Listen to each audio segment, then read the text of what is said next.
First of all, let me apologize to everyone that sends DM or inquiries about specific building or construction methods or questions in general about building or construction methods because it has become obvious that I intentionally avoid addressing those kind of topics simply because I consider those issues minor and secondary issues. Now, this is how I look at these issues. The bigger problem of housing is in access.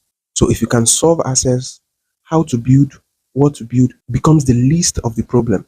And that is why for now, my focus is in how do we find ways around creating access for as many people as possible? How do we help as many people break the barriers to start?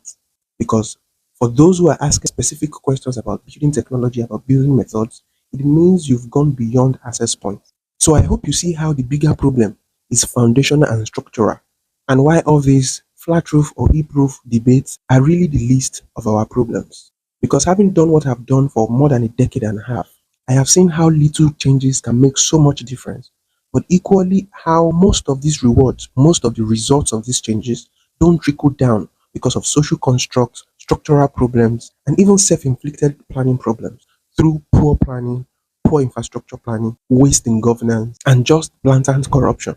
This is why education and awareness around these matters are more important to me at the moment than blue paint or white paint.